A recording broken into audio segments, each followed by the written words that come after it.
আমরা আজকে দুঃখ ভরাক্রান্ত হৃদয় নিয়ে বলতে চাই, বাংলাদেশের জাতীয় মসজিদ বাইতুল মোকাররমে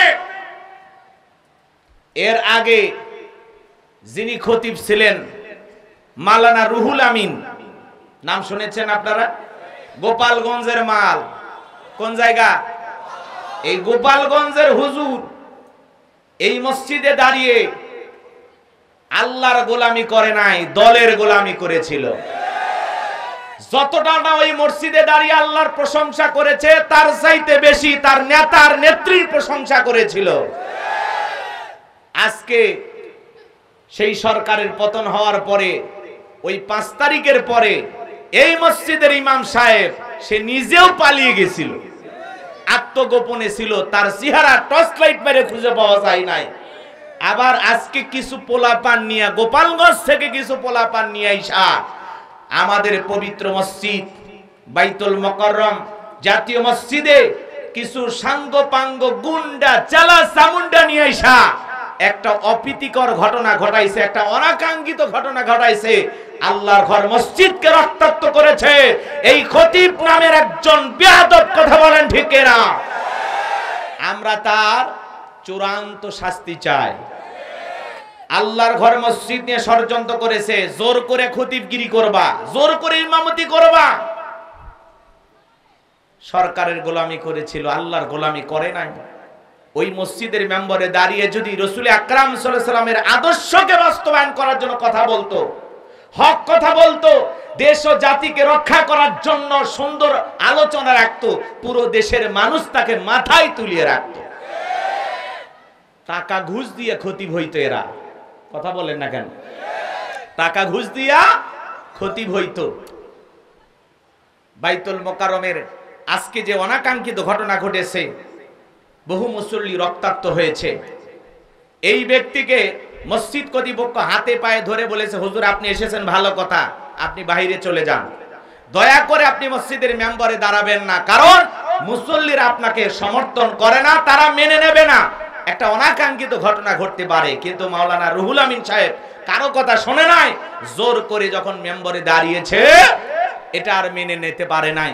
মুসল্লিদের ভিতরে পক্ষ বিপক্ষে তুমুল আলোচনা সমালোচনা, এক পর্যায়ে এটা সংঘর্ষের ভিতরে লিপ্ত হয়ে যায়। এজন্য আমরা বলতে চাই, যে ব্যক্তির কারণে বাইতুল মোকাররম আজকে রক্তাক্ত হয়েছে, সেই ইমাম সহ যারা এই ঘটনায় জড়িত, এদের শাস্তির দাবি কারা কারা চান? 2 হাত তুলে আল্লাহকে দেখান। লিল্লাহি তাকবীর। আমরা চাই বাংলাদেশের প্রত্যেকটা মসজিদের মেম্বার থেকে কোরআন সুন্নাহর আদর্শের কথা বের হবে, আল্লাহর কোরআন এই জমিনে বাস্তবায়ন করা হবে, সেই কথা বের হবে। কথা বলেন ঠিক কিনা?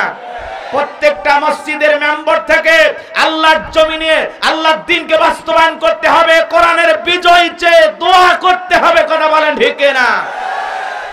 একজন আলেমের নামে দোয়া করার সাহস পাইতো না এরা, আর এই দেশের বিভিন্ন নেতার নামে দোয়া করতে করতে এমন জায়গায় নিয়ে যায়, কেউ দোয়া করে জান্নাতে দেয়, আবার কেউ কয় আল্লাহ জাহান্নামের সর্বোচ্চ জায়গায় স্থান দাও। জোরে কোন সুবহানাল্লাহ। দোয়া শোনেন নাই তো? বেশি যদি তেল মারতে যায় তাহলে তো ভুলভাল হবে। কথা বলেন না কেন ভাই? তো এই জন্য আল্লাহ পাক যেন এই সমস্ত দালাল আলেমদের হাত থেকে এদেশের মানুষদেরকে আল্লাহ হেফাজত করে। জোরে বলেন আমিন। আর জোরে বলেন আমিন। আমরা পরিষ্কার ভাবে বলে দিতে চাই, এই মাওলানা রুহুল আমিন সহ গোপালগঞ্জ থেকে যে সমস্ত ক্যাডার মাস্তান নিয়ে এসে বাইতুল মোকাররম মসজিদ দখল করার চেষ্টা করা হয়েছে, এর সাথে যারা যারা জড়িত প্রত্যেকজনের বিচার বাংলার জমিনে করতে হবে। কথা বলেন ঠিক না? আল্লাহর ঘর কারো বাপ দাদার পৈতৃক সম্পত্তি নয়, এটা দল করার জায়গা নয়, দালালি করার জায়গা নয়। ওই জায়গায় থেকে একমাত্র আল্লাহর দল করা যাবে। কথা বলেন ঠিক না? তোমরা যেখানে সেখানে দালালি শুরু করে দিয়েছ, হ্যাঁ? 5 আগস্টের পর পালিয়ে গেছো, এখন আবার উকি মেরে ঝামেলা করে পুরো বাংলাদেশের ভিতরে একটা অস্থিরতা সৃষ্টি করতে চায়। এগুলো সামান্য কোন্দলের ভিতরে আমরা জড়াতে চাই না, একটু সতর্ক থাকা লাগবে। এরা মাঝে মাঝে রিকশাওয়ালার সুরতে হাজির হয়, অমুসলিমের সুরতে হাজির হয়, এরা মাঝে মাঝে হিজড়ার সুরতে হাজির হয়। বুঝেন নাই? এরা তো থাকতে পারতেছে না, টেনশনে আছে। আমরা তো বারবার বলেছি শান্ত থাকো, চুপচাপ থাকবা, নিরাপদে থাকবা। কথা বলে ঠিক কিনা? ঝামেলা করাইতে চাইলে আর অশান্ত পরিবেশ যদি বাংলাদেশে আবারও সৃষ্টি করতে চাও, দাঁত ভাঙা জবাব দেওয়া হবে। কথা ক্লিয়ার? আর ভয় করার সুযোগ নাই। এই জন্য এই খতিবের বিচার আপনারা চান তো? ইনশাআল্লাহ বিচার করা হবে, আমরাও চাই বিচার করতে হবে। কারণ জোর করিয়া মুসল্লিরা চাই না আর তুমি ইমামতি করবা। হ্যাঁ, ইমামতি এমন ভাবে করো যাতে মসজিদের মুসল্লিরা তোমাকে মোহাব্বত করে, ভালোবাসে। কথা বলেন ঠিক কিনা? কেউ ভালোবাসবে, কেউ ভালোবাসবে না, দলাদলি, তোমার কারণে ফিতনা ফাসাদ সৃষ্টি হয়। কি ইমামতি করো আর কি বক্তৃতা করো, কেমন ইমাম যে মুসল্লি তোমাকে সহ্য করতে পারে না। এই জন্য এই সমস্ত ইমামদের বিচার হওয়া দরকার আছে না নাই? গুন্ডা ভাড়া কইরা বাইতুল মোকাররমে নিয়ে আসছে গোপালগঞ্জ থেকে। কয়েকদিন আগে গোপালগঞ্জে দেখলেন না, আর্মিদের গাড়িতে, সেনাবাহিনীদের গাড়িতে আগুন লাগাইছিল। এদের সাহস কত! আগুন লাগাইছিল দিনের বেলায়, রাতের বেলায় কিছুগুলোকে পিটাইয়া এমন ভাবে পিছনে পিটান শুরু করছে। আব্বা ডাকছে, আব্বা আব্বা আব্বা ছাইরে দাও। কথা কোন ঠিক কিনা? এদের মনে হয় মার কম হয়েছে। এই জন্য আমরা বলতে চাই, সাবধান হন। মসজিদ বিশৃঙ্খলার জায়গা নয়, এটা আল্লাহর ঘর, এটা ইবাদতের স্থান। আল্লাহর ঘরে কোনো বেয়াদবি চলবে।